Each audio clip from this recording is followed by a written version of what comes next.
साथ संगत जी, प्यार से कहना ध्यान रखा जी। प्रार्थना दिवस के आज ये जो रूप सजा हुआ है और सभी 77 समागम के उत्साह में ये भक्ति भरे मन अपने घरों से लेकर आए और यहाँ पे भी वो अवस्था भक्ति की बदली नहीं। मन में निराकार के प्रति ये आस्था विश्वास ये एक और मजबूत ही हर पल हो रहा है। कैसे हर कोई इस निराकार का ही आज भी सत्संग में गुणगान कर रहे थे और यही निराकार से अरदास प्रार्थना कि आने वाले समागम में हर वक्ता महापुरुष चाहे वो संगीत रूप में भावों को रखे, कविताओं द्वारा, स्पीच द्वारा, चाहे वो मुख एक स्त्री का हो, पुरुष का हो, किसी और का हो या बच्चे का हो, वृद्ध का हो, तो भाव वही के एक भाव तो हर एक ने यही एक जागृति प्रदान करने वाले ही रखने हैं कि जीते जी इस परमात्मा को जानकर ब्रह्मज्ञान द्वारा अपने जीवन में ये रोशनी हमेशा के लिए रख ली। एक हर पल इस परमात्मा की ओर मुख रख लें। बात हर कोई जो युगों युगों से संदेश दे रहा था उसको अपने अंदाज में ही पर वही संदेश देंगे और वो एक शिक्षाएं, एक मानवीय गुणों की ओर हमारे इस कैरेक्टर का विस्तार होगा। और चाहे ये सभी ने सुन लिया कि ये इस बार ये चर्चा विस्तार असीम की ओर और कैसे फिर हर एक की वो इंटरप्रिटेशन में विस्तार करना है, तो ये कहाँ तक बढ़ना है, बीइंग बाउंडलेस वाली बात कि कैसे एक कोई भी रुकावट नहीं है। ये तो हर समय हर जगह जैसे परमात्मा मौजूद है तो हम भी इसके जैसे इसी से जुड़ के बन सकते हैं, जहाँ कोई बंदिश ना हो, एक पहरे ना हो, रुकावट ना हो और वहीं अपने अंदर की सोच या ये मानवीय गुण ये भी चीज़ों का विस्तार होता रहे।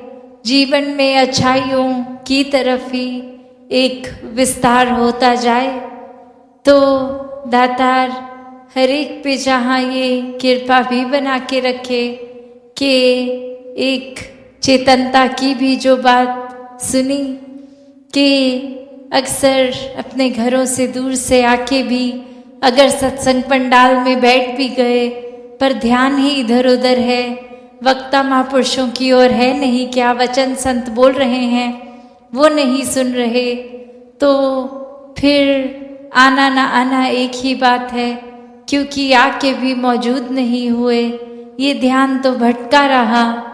तो सिर्फ ये कोई फॉर्मेलिटी रूप ना बन जाए कि समागम आए और अटेंड किया और चले गए। बात वही है कि ये मैदानों को भी महापुरुषों ने इतने महीनों से जहाँ सभी की सुविधा के हिसाब से एक कंफर्टेबल बनाने की कोशिश, जहाँ पहले इतने कंकर पत्थर, उबड़ खाबड़ ज़मीन और अब वो इतनी आरामदायक कि ये रिहायशी टेंटों में आराम से वहाँ विश्राम भी किया जा सकता है और वो कंफर्ट भी मिलेगा, आराम मिलेगा।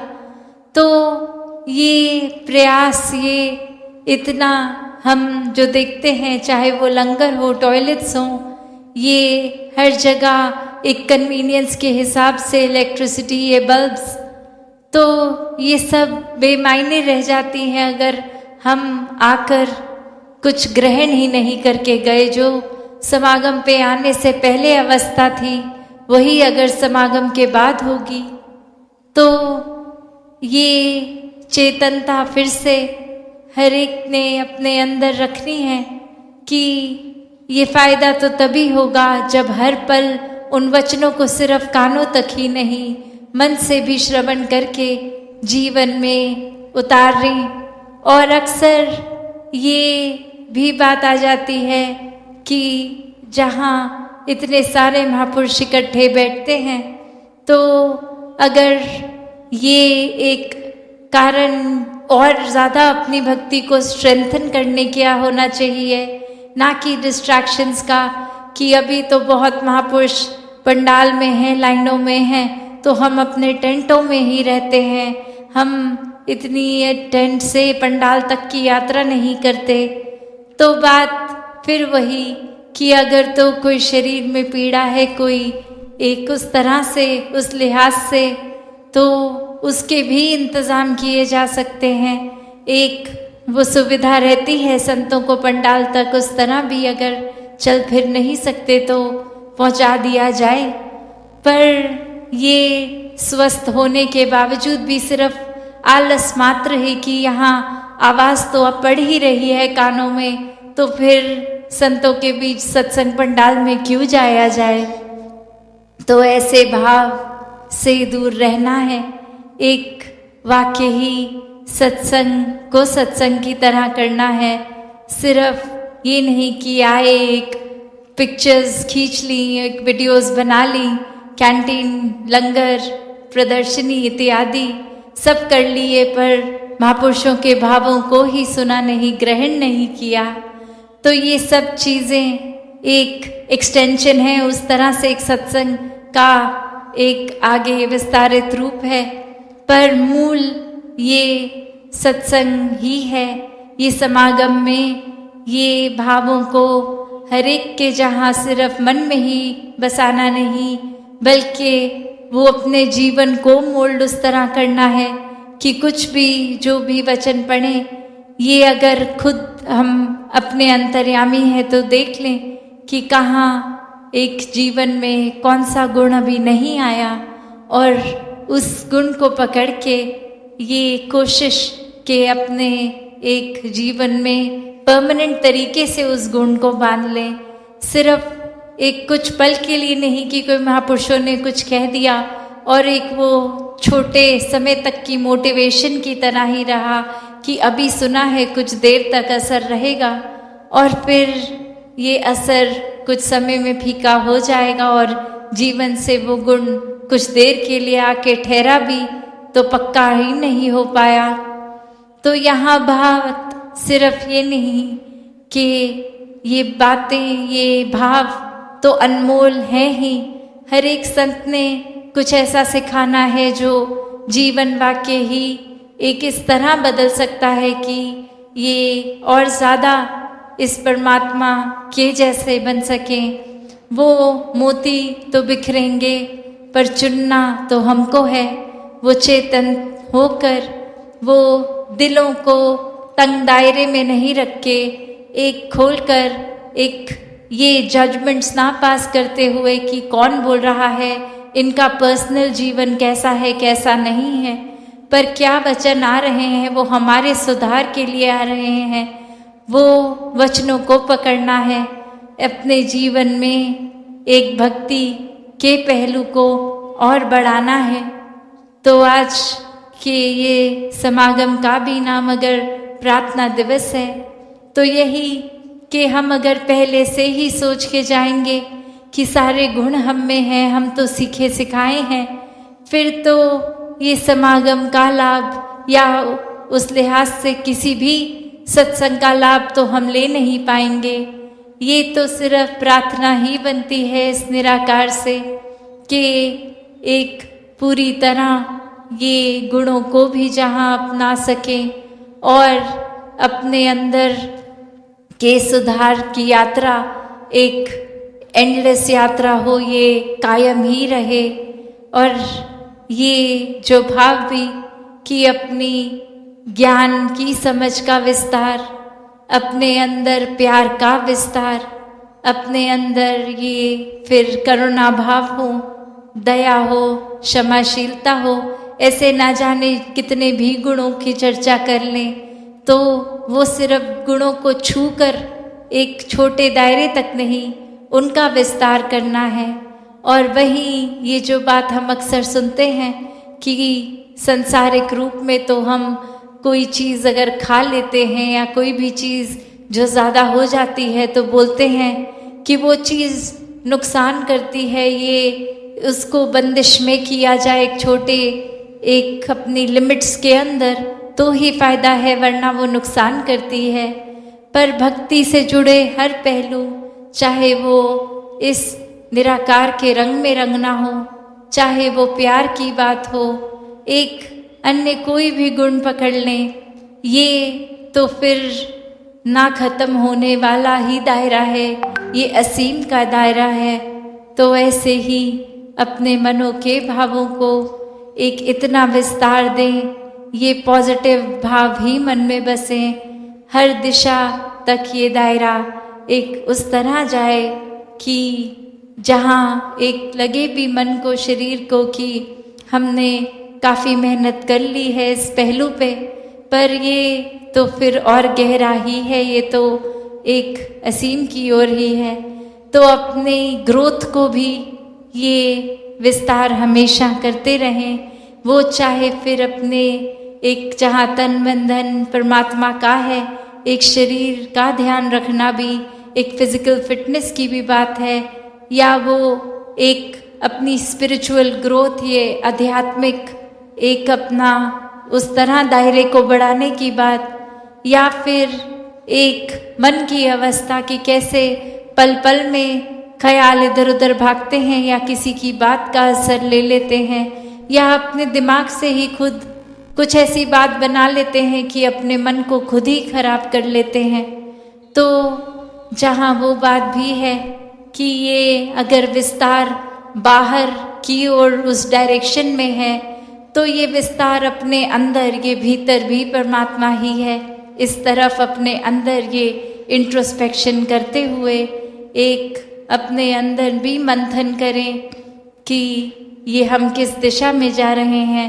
एक हमारे ख्याल क्या चीज़ पसंद करते हैं कि जैसा ही पहला एक फुर्सत का घड़ी मिली तो सबसे पहले ख्याल क्या परमात्मा की ओर जा रहे हैं, या फिर संसार या कोई दुख परेशानी की ओर, या किसी व्यक्ति विशेष की ओर ही ये दिमाग बस अटक के रह रहा है। तो बात वही कि ये विस्तार एक इंटरनल भी हो, सिर्फ एक्सटर्नल नहीं। तो दातार हर एक पे कृपा करे कि ये क्षमता, ये जो बात अक्सर सुनते भी हैं हम कि every soul is potentially divine, तो एक परमात्मा के जैसे बनने की ये आत्मा की पूरी ये जो पोटेंशियल है, इसको फिर उस परमात्मा की ओर ही विस्तारित करें। ये अंदर से बाहर तक की यात्रा और बाहर भी संसार तक की भी, ये मनों से दिल तक की। तो दातार हर एक पे कृपा करे कि सभी एक पॉजिटिविटी से जुड़कर अपने मनों का विस्तार करते जाएं, भक्ति का विस्तार करते जाएं, ये ब्रह्म ज्ञान की समझ का विस्तार अपने दिल में, दिमाग में और करते चले जाएं। ये जो भाव है मन में हर किसी के, चाहे वो एक थोड़ा अहंकार रूप का भाव होगा तो भी वो बदला जा सकता है, और अहंकार से धीरे धीरे वो नम्रता की यात्रा की जा सकती है। तो बात वही कि भक्तों के संदेश में ये स्वयं को बदलने की जो बात होती है वो क्यों होती है, भक्तों का जीवन संसार के अन्य व्यक्तियों से अलग क्यों होता है, कैसे होता है। तो बात वही कि भक्तों के जीवन में भी वही है, दृष्टि के लिए आँख है, खाने के लिए हाथ हैं, एक सूंघने के लिए नाक है, एक दिन में उतार चढ़ाव उसी प्रकार आएंगे। और उसी तरह जो भक्त श्रेणी के नहीं हैं उनके भी जीवन में ये सब ही है। तो भक्तों ने जो एक बदलाव अपने अंदर लाया वो यही कि इस दुनिया में तो रहते हैं पर दुनिया से अलग होके रहते हैं। तो ये अलग अब कैसे रहना हुआ।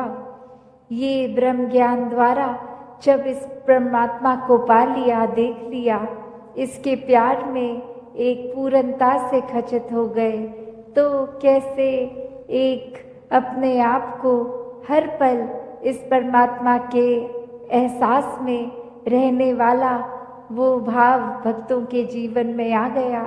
और जैसे एक दुनिया के तो तरह तरह के रंग हैं, भक्तों के जीवन में सिर्फ वो प्यार का रंग चढ़ता है जो इस परमात्मा से हो जाता है इसको देखने के बाद। तो ऐसे भाव से युक्त भक्त अपने जीवन के जब हर पल को जीते हैं तो वो भाव ही बदल जाते हैं, एक नज़रिया बदल जाता है। एक वो बात कि अगर हम कुछ भी उदाहरण लें कि कोई भी स्थिति में एक जो रुख करा जा सकता है वो एक अच्छी तरफ भी और बुरी तरफ भी, एक परिस्थिति से हम क्या निकालते हैं वो भी एक अच्छाई निकाली जा सकती है, एक बुराई निकाली जा सकती है। तो भक्तों ने हमेशा वो अच्छाई की ओर ही रुख करना सिखाया है कि परिस्थिति अगर इस परमात्मा ने दी है तो अच्छी ही होगी। एक अगर उस परिस्थिति को अच्छा नहीं समझ रहे हम तो वो हमारी कमी है। इस परमात्मा ने तो पूर्ण किया है इस परिस्थिति को भी। जब इस परमात्मा ने हमको जो कुछ दिया वो परमात्मा का जो दान है, तो ये परमात्मा जहाँ पूरा है तो परमात्मा की दी हुई हर परिस्थिति भी पूर्ण है। फर्क सिर्फ हमारे नज़रिए का होता है कि उसको हम किस तरह देख रहे हैं, उस परिस्थिति में से हम निचोड़ क्या निकाल रहे हैं, उससे सिखलाई क्या निकाल रहे हैं। क्या हम सिर्फ हमारे अनुसार कुछ नहीं हुआ तो उसके वजह से इस परमात्मा को ही कोस रहे हैं, या ये भी मान रहे हैं कि ये ही हमारे लिए बेस्ट है और कैसे इसमें वरदान छुपा हुआ है। तो एक ये नज़रिया भक्तों ने हमेशा से जो जिया कि आध्यात्मिक पहलू अपना हर किसी ने जहाँ एक बहुत ही उस नज़रिए का बनाना है कि जीवन में ये शरीर मिला है, ये मटीरियलिस्टिक वस्तुएं मिली हैं, घर बार रिश्तेदारी बहुत कुछ मिला है, तो क्या इसी में पूरा समय रहकर इस परमात्मा के लिए समय नहीं निकालना, या फिर एक चुनाव अपना है कि इस परमात्मा के प्यार के रंग में ऐसे रंगे जाएं कि कोई दुनियावी रंग फिर छू नहीं सकता। ये पक्के का रंग, ये एक हर समय रहने वाला रंग, और इस रंग को जिसने भी अपने ऊपर लगाया वो हमेशा के लिए आनंदित हो गए। एक जीवन हर समय के लिए झूम झूम के जिया गया। और वो फिर बात कि भक्तों के जीवन में भी विपरीत परिस्थितियां आईं तो भी उन्होंने कभी इस परमात्मा से विश्वास नहीं तोड़ा। तो बात वही कि परमात्मा के प्यार में जो रंग जाते हैं वो खुद ब खुद बदल जाते हैं। एक सामाजिक रूप से चाहे रहन सहन वैसा ही रहेगा जैसे ये परमात्मा के प्यार से पहले का था, वो एक शक्ल आकार सब सेम रहेगा। सिर्फ और सिर्फ जो बदला जाएगा वो मन के भाव बदलते हैं।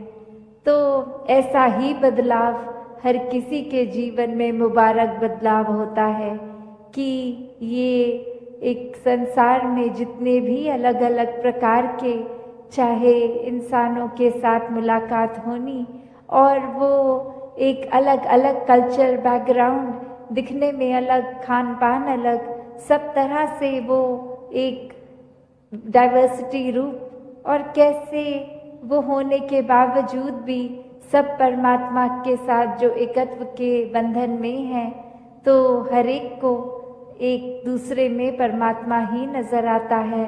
और कैसे फिर एक ये एकत्व ही दिल पे हर समय का, और उससे फिर कोई किसी में फर्क नहीं दिखता। कोई ऊंच नीच, जाति पाति, प्रांति, कुछ भी फर्क नहीं, सब अपने हैं, सब ही पूजनीय हैं। तो कैसे ये परमात्मा का वास तो पूरी सृष्टि के कण कण में है, और वहीं जो हर किसी में भी, और यही परमात्मा को देखना ब्रह्म ज्ञान है कि इस परमात्मा को जब हर समय के लिए ये दिखाई देगा कि हर जगह ही मौजूद है, तो फिर एक जहाँ अपनी भी चेतनता जाग उठेगी। एक जो सच्ची दात है, जो भक्तों ने युगों युगों से समझाई है कि दुनिया भी एक दौलत तो आज है कल नहीं, इसने बदल जाना है, एक माया का रूप बदल जाना है, घर परिवार सोसाइटी सब बदल जाएगा, पर सिर्फ और सिर्फ एक चीज़ जो अपनी जगह में कायम दायम शुरू से थी, अभी भी है, और ये संसार खत्म होने पे भी रह जाएगी, तो वो बस ये परमात्मा, ये निराकार है। तो इस निराकार को पहचान के जीवन में जहाँ फिर वो समझ भी आ जाती है कि जो कुछ इस निराकार ने दिया है उसका सदुपयोग ही करना है, किसी के नुकसान का कारण अपने आप को या किसी वस्तु को नहीं बनाना। मन में भाव हर किसी के लिए एक शुद्ध विचार रखते हुए, हर किसी के लिए फिर वो मन से एक दुआ अरदास कि ये जहाँ किसी के दिन घर में जीवन में एक स्वास्थ्य रूप किसी भी तरह का एक नुकसान हो रहा है, तो वो भी एक भक्तों का दिल तो इस तरह पिघलता है, किसी को देखकर ठीक नहीं है तो उनसे ज़्यादा उनका दर्द भक्त समझते हैं। तो कैसे ऐसे वाले जीवन को मुबारकबाद जीवन कहा जाता है। ये एक परोपकारी जीवन होता है, अपने लिए सेल्फ सेंटर्ड होके, सेल्फिश होके, ये अपने ऊपर केंद्रित नहीं, पूरे संसार की भलाई के लिए भक्त अपना जीवन लगा देते हैं, पूरी ह्यूमैनिटी, पूरी मानवता के लिए ये संसार में आकर।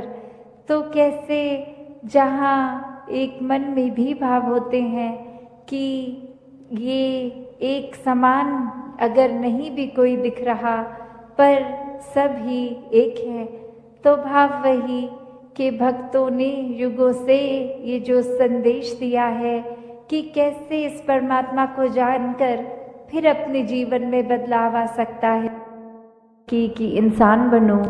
तो किस तरह ये जो हमारी धरती है इतनी सुंदर है, पर्वत भी है, इसमें रेत भी है, पानी समुंदर के तरह, किसी नदी की तरह, या कितना सारा अलग तरीके से पानी भी जहाँ है, तो इतनी भिन्न भिन्न तरह से ये जो धरती में दिखने के लिए तो काफ़ी अलग चीज़ें हैं जिसकी हम सुंदरताएं निहार सकते हैं।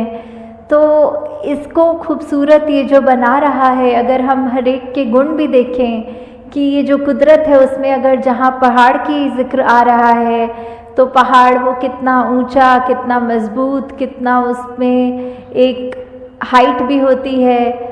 तो कैसे अगर पानी की ओर देखें तो कैसे नदी नीचे की तरफ आती है और अपने इस सागर रूप में मिलती है, कैसे जो रेत होते हैं ये हवा के साथ मिट्टी की जब बात आती है, तो धरती में कितनी खूबसूरती है, हर एक चीज़ की अपने आप में कितने सारे गुण हैं। फिर भी ये आपस में जब रहते हैं आपस में टकरार नहीं करते, और कैसे हम इंसान इसी धरती पे जब आकर रह रहे हैं तो ये सब चीज़ें हमें दिख रही हैं, पर हम इसको खराब करने की ओर लगे हुए हैं। ऐसे ही अगर हम अपने मन की तरफ भी झांकें कि कैसे हम एक इसमें संसार में आए तो हैं, चाहे कोई कैसा है, किसी का हमसे फ़र्क है, चाहे कोई दिखने में हमसे अलग है, चाहे वो भोजन अलग तरह का खाते हैं, हम अलग तरह का खाते हैं, या कोई भी ऐसी बात जो हमको एक दूसरे से वो फ़र्क दिखाती है, तो हम अगर उस फ़र्क को फ़र्क की तरह ना देखें, हम उसको ये मानें कि जैसे ये संसार में यूनिटी इन डाइवर्सिटी की बात है, ये जो भिन्न भिन्न प्रकार के जो फूल हैं उनकी अपनी अलग महक है, तो कैसे हर एक चीज़ जो दूसरे से चाहे कितनी भी अलग दिखती है उसकी रिस्पेक्ट इस तरह करनी, उसका सम्मान इस तरह करना कि ये बिल्कुल हम जैसा है, हमें तुच्छ भाव से नीचे दृष्टि से नहीं देखना, हमको उसकी जो भी खूबसूरती है, जो भी गुण है उस व्यक्ति में भी, वो गुण सिर्फ ग्रहण करने हैं। तो कैसे ये वही उदाहरण कि चाहे पहाड़ है, चाहे नदी है, चाहे रेत है, तो ये सब चीज़ें जब आपस में एक दूसरे से अपनी तुलना नहीं करती या दूसरे को ये नहीं दिखाती कि हमारा काम तुमसे ज़्यादा इम्पॉर्टेंट है या हमारे अंदर ज़्यादा महत्वता है तुमसे, तो हम इंसान क्यों ये गलती कर जाते हैं जहाँ स्वयं को श्रेष्ठ मान लेते हैं।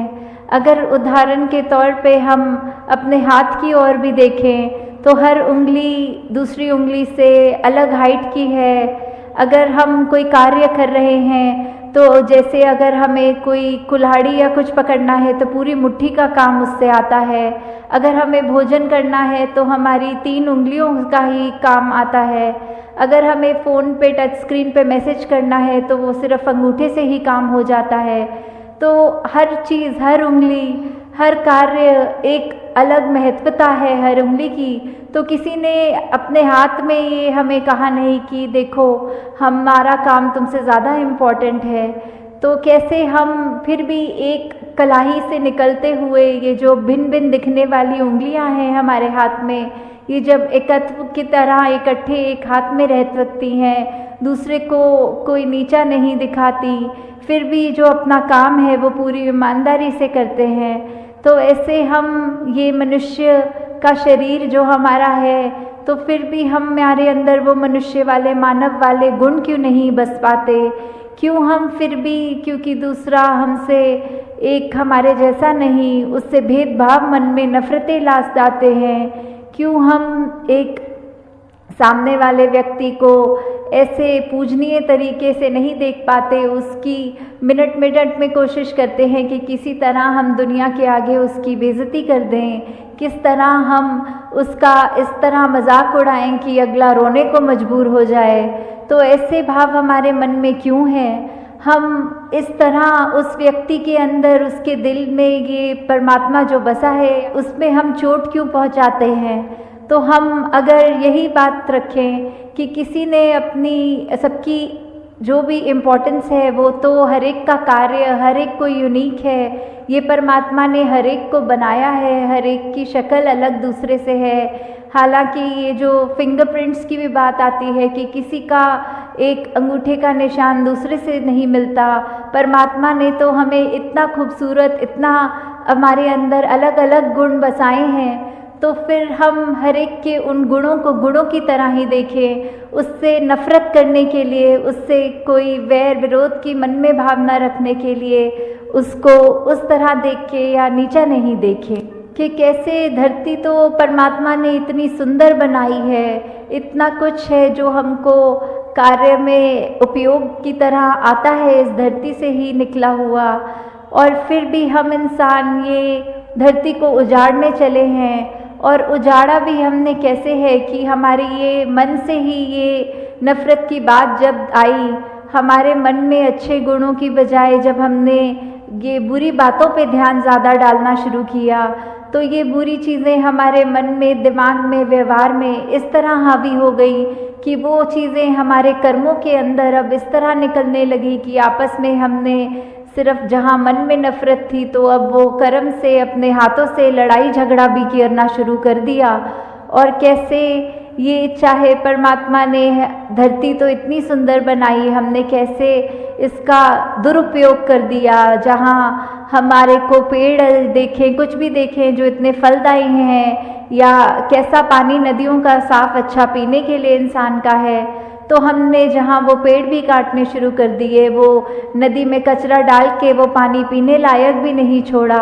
ऐसा कुछ भी अगर इस धरती का हम ये जो नेचर की तरफ से एक सौगात की तरह, एक गिफ्ट की तरह चीज़ मिली, तो कैसे हमने उसी को एक गलत रास्ते पे ले गए और हम कैसे उसको अपने सिर्फ हित देखकर और दूसरे की भलाई ना देख के सब उसमें उजाड़ने लग गए।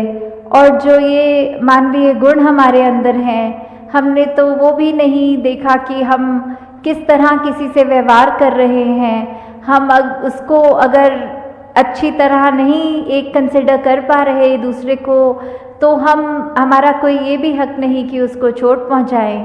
तो यही बात आ रही है कि सिर्फ ये परमात्मा ने तो अपनी तरफ से हमको इतनी अच्छी से अच्छी चीज़, हर कोई चीज़ अगर हम अपनी निजी ज़िंदगी में भी देखें कि चाहे हमारी आर्थिक स्थिति जो भी है, हमें एक घर मिला है, एक परिवार का प्यार मिला है, इतना सुंदर संसार हमारा उस घर के अंदर है, फिर भी हम आपस के मन मुटाव की बात करें, आपस में परिवार के कुछ हम 3-4 मेंबर्स ही अगर आपस में लड़ने लग गए, आपस में ही हम परिवार होने के बावजूद मन में नफरत रख पड़े, तो फिर ये इतनी सुंदर संसार जो हमें मिला है, या यही बात समाज पे वैलिड है या जहाँ पे भी हम उठते बैठते हैं काम पे, तो वही चीज़ कि हम अगर अपने मन में दूसरे के लिए दया नहीं रखेंगे, करुणा नहीं रखेंगे, किसी ने कुछ ऊंच नीच हमसे बोल दी तो आगे से लड़ झगड़ लेंगे, और ना कि अपने मन को विशाल हमें जो बनाना चाहिए उसको हम तवज्जो नहीं देते कि मन को कैसे अपना बड़ा करें। दूसरे ने कह दिया तो कह दिया, अपना हम उसमें क्रोध क्यों अंदर लाएं, अपना हम उससे बदले की भावना क्यों लाएं। तो हमने जहाँ ये संसार इतना खूबसूरत है, वहाँ हमारी वजह से इस संसार में कोई बदसूरती ना आ जाए। हमारे कर्मों से हमारी ज़िंदगी खुश भी हो सकती है, और हमने अगर ऐसा कोई कार्य कर दिया जो हम अपना भी नुकसान करें, औरों का भी और इस प्रकृति का भी, तो हमें बहुत ही ये चेतनता हम सबके अंदर है, उस चेतनता का प्रयोग करना है। इस ब्रह्म ज्ञान जहाँ हमारे जीवन में ये रोशनी का कार्य कर रहा है, इस निरंकार प्रभु परमात्मा का जो एहसास कि हमारे अंग संग है, जब ये हमने जान लिया तो फिर हम जानबूझ के ऐसा कोई भी काम नहीं करेंगे जो हमारा भी नुकसान करे और अगले का भी नुकसान करे। फिर हम एक वो भाव हमारे ऐसे हो जाएंगे कि हम हर एक से प्यार करेंगे, हम हर एक के जीवन में थोड़ा किस तरह और उसका जीवन कंफर्टेबल कर सकते हैं, उसको क्या सहूलत पहुंच सकती है हमारे वजह से, फिर हम अपना फोकस, अपना ध्यान उस चीज़ में लगाएं। तो दातार सभी पे कृपा करे कि अपना जीवन हम सब बिल्कुल एक ये चलता फिरता प्रचार बन जाए, हमारे जीवन में सारे वो मानवीय गुण आए जो हमको इस संसार में खूबसूरती का ही हम एक संदेश खुद बने पहले और फिर दूसरों को दें। साथ संगत जी प्यार से कहना, साथ संगत जी प्यार से कहना, धन निरंकार जी। साथ संगत जी आप जी के चरणों में बहुत ही सुंदर विचार, आशा है प्रवान करें और ध्यान से सुने। साथ संगत जी जीवन में कभी किसी से अपनी तुलना मत करो, आप जैसे है सर्वश्रेष्ठ है। ईश्वर की हर रचना अपने आप में सर्वोत्तम अद्भुत है।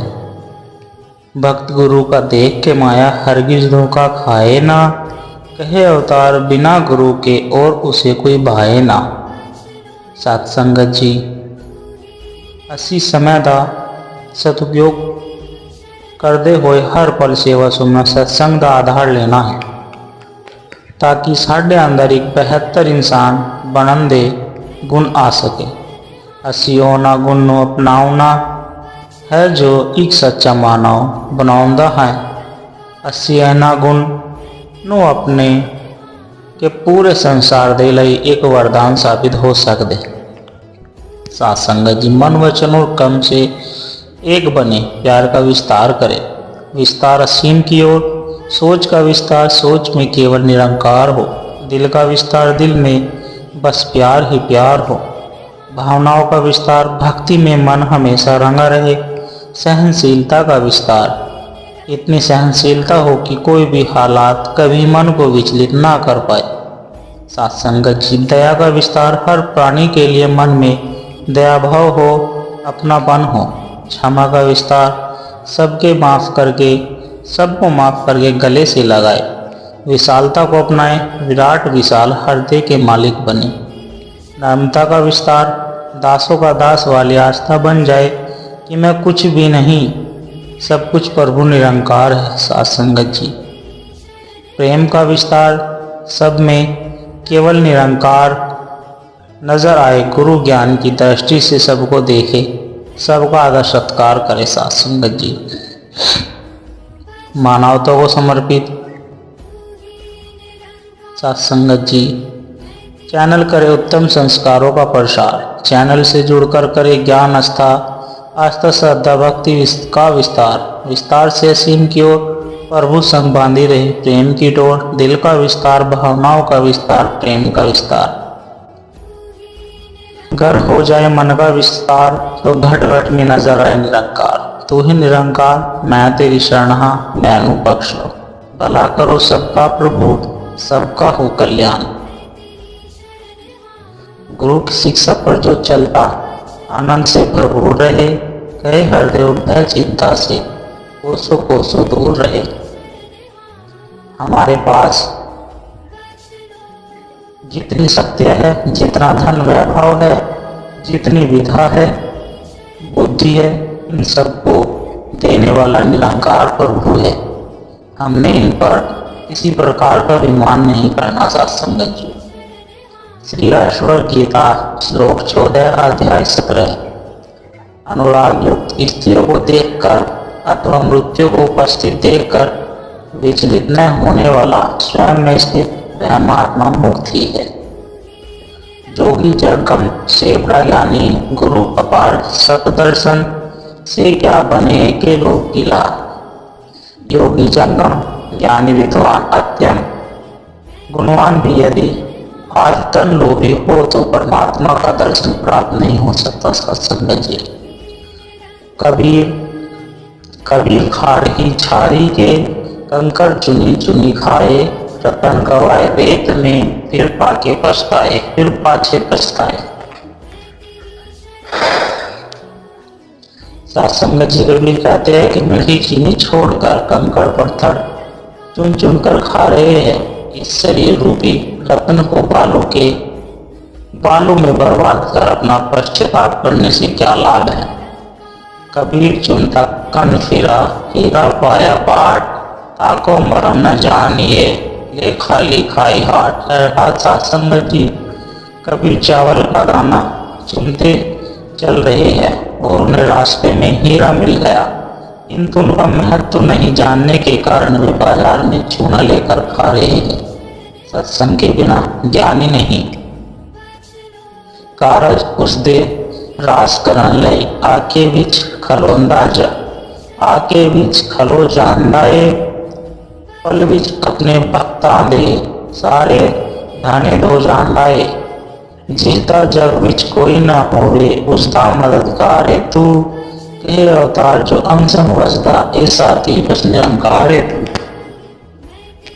संगत जी, जिंदगी को खुश रहकर जियो, क्योंकि वो शाम से सूरज ही नहीं ढलता, आपके अनमोल जिंदगी में ढलती है।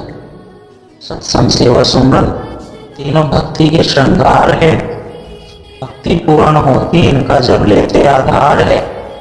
सत्संग करते रहते हैं तो विवेक मन में आता है, विवेक आता है तो मन फिर भक्ति में लग जाता है। सेवा करते हैं तो मन का मिट जाता अभिमान है, गया अगर अभिमान तो भक्ति हो जाती बलवान है। सिमरन करने से भक्ति को ऊंचाई मिल जाती है, मन सुख पाता आत्मा बेनित आनंद मनाती है। सेवा सत्संग सुमरन जो भी प्रेम से करते जाते हैं, कहे हृदय सदा वो कायम भक्ति को रख पाते हैं। साथ संगत जी, सतगुरु के गीत ही गाते रहे, जिंदगी यूं जगमगाती रहे, तेरे दरबार में ही आते रहे, खुशियों में खुशियों के ही गीत गाते रहे।